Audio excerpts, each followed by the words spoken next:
my advice, I probably mentioned all of these points along the way, but it would be nice to reflect back on them. My first bit of advice is really to think about the context of your research, acknowledging what skills you bring into the research, not only as skills in consumer engagement, but but experience in research as well. It's very hard to be learning things in parallel. It certainly is possible, but I think it's also acknowledging the challenges in that, and it's okay, because you can only work with what you have as long as you're really open to that process. I think is the way to go. A lot of people ask me, who did you decide would form part of your consumer group? And I think it all comes down to, well, who's your research representing or targeting? One of my initial thoughts is that I would have people with spinal cord injury, family members, clinicians, and people who work in the media. I think that would have made for a really diverse group that would have had a contribution to the research. But then I realised actually what was really important was the voice of people with spinal cord injury, and potentially there was no right and wrong in any of that. Like I could have very easily had a consumer group with different representation. But yeah, I wanted to keep spinal cord injury at the core. And as I said before, even within that, I had varied experiences. So I think thinking about that early on around, or who's your research representing or who's it targeting, and that can help you decide what your consumer group might be. I even had a conversation with someone last week around, well, maybe you want a different skill set. And I think in consumer engagement, we probably automatically go to the health condition. So for us here, we're automatically going, well, we want people with spinal cord injury engaged, which is great. But maybe in fact, we want someone with spinal cord injury who also has an interest in graphic design if we're wanting to put together, say, some information, educational material. And I think that then acknowledges the skills that people with spinal cord injury bring. Like obviously they bring their lived experience, but just like all of us, we have all different skills, and maybe someone with spinal cord injury who's also a graphic designer actually wants to be able to contribute their graphic design skills first and foremost, and then there's their knowledge and experience of spinal cord injury second. And I think it's important for us to be open to that. So that might shape how it is that you advertise for participants. My third piece of advice is to start small. As I said, I'm very glad I didn't have 10 people on my consumer advisory group initially. But things can only grow if you start small. I think if you start too big, things can get lost. And as I kind of reflected on the slide before, it's all about relationship building. And I think you can do that when you start small and just see where things evolve and take you. Record everything and keep a diary, and that really helps with your evaluation. My evaluation was very much qualitative, descriptive, so just going back and forth, looking at things that communication between myself and the group and thoughts that I had along the way. And if you're like me, it's very easy to forget about things. So it was very helpful to go back and see what was the discussion 2 years ago and then how that fed into the project. So definitely keeping a diary was good. And the evaluation isn't necessarily proving the impact. As I said, I found that hard to get my head around in the early stages because I just didn't know how I was going to improve it. But reflecting on why I did it, how I did it, and then what happened, I think provides a really great story that can be shared, that can then be a contribution to the bigger field of consumer engagement in spinal cord injury research. In hindsight, I probably felt that I could have communicated expectations earlier. And I think why I look back and think that is because I probably didn't know what the expectations were at the beginning. As I said, I only really conceptualized that framework later on down the track. And probably if I had better recognition of the different levels of consumer participation at each stage of the research cycle, I probably would have articulated that a little bit better with the group, and that would have helped us establish, or what are the expectations, because I probably put pressure on myself to feel that the group needed to be engaging at those higher levels of participation. But in fact, if we had the discussion earlier, they reported no expectation to be participating at that level. So had I had that conversation, I probably would have felt more comfortable along the way. And then, as I've said a couple of times, it was really having people who had a shared interest in the topic is what made the process enjoyable.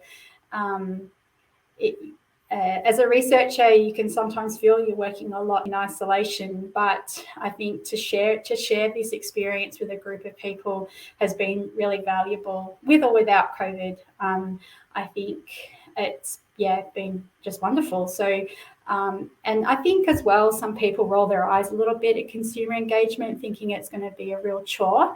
But if you've got that shared interest in the topic, then really you can talk all day about it. And so, it only brings positive things. So that was great. So this is just an acknowledgement of some of the resources that I've used along the way, and help piece it all together. And that's the end of the presentation proper, but I think we've had some questions come through that we can have a chat about, Antonio. Awesome. Thank you for that. I think before we get to the chat questions, and if there's any more, please feel free to send them through. But were there any setbacks in the process of involving consumers? I know you said there that sometimes people may roll their eyes and there may be deterrents for that, but what challenges did you find in engaging consumers in your work? Well, I mean, the big one was the diversity in the perspectives and experiences, but that aside, I guess when you've got deadlines to things, like there's just so many things happening, and you've got to get information to your supervisors, or you're trying to submit in a manuscript, or you want to try and get your data analysis done by this date. And when you start relying on other people, whether they're consumers or not, it could be you're waiting for your supervisors to give you feedback as well. The more players you have, the more potential that things get delayed. And you just need to be patient with that. And then also recognize, so I guess always getting information to people as soon as you can, and giving people enough time to provide that feedback. But I can't expect people will, get back to me by tomorrow. And it's being comfortable with that. So that was probably a little bit of a challenge.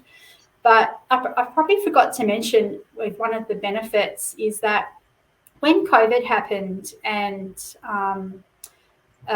we initially went into lockdown here in Melbourne, I was just starting my second study, which was interviewing people with spinal cord injury about media portrayals. And there was a lot of conversations happening. Can you imagine working at the hospital and a lot of conversation happening around what does COVID mean for people with spinal cord injury? And my research felt really insignificant at that time. I thought people won't want to participate in my research because there are bigger things in the world that are happening. We don't need to worry about media and spinal cord injury. But consulting the group gave me confidence to go, no, that's what people want to do, something different. It'll be a great distraction.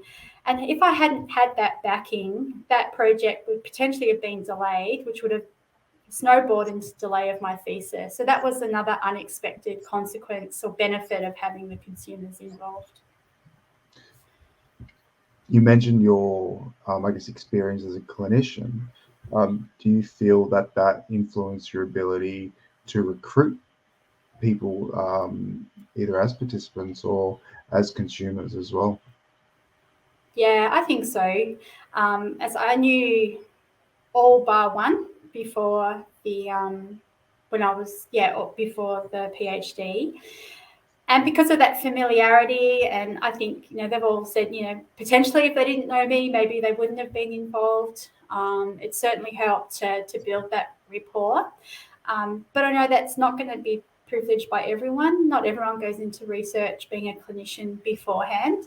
So I think, again, that's acknowledging the context of your consumer engagement, because maybe you need to spend some time building up that rapport and those relationships, so that if you've only got a certain period of time, I don't think that's a step you need to skip over, because I think that's very key, and that goes to your core values. But I think that then recognizing the context, and that you wanted to spend time building up the rapport, and maybe that compromised some of the engagement that happened along the way. But yeah, I think it was a benefit. Yeah, that's definitely a challenge for researchers out there, that recruitment and having that those interpersonal relationships and developed relationships can be a key. I think as well, we speak about hindsight in your presentation. Do you think consumer engagement can evolve over time through research, as research evolves as well?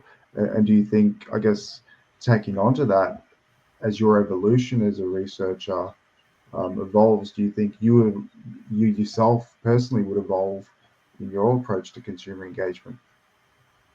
Yeah, most definitely. I think going back to who's your research representing and who's it targeting, I think, research evolves over time. It can take you in different directions. And certainly if you've got consumer engagement, in a way, you don't know which direction it's going to go.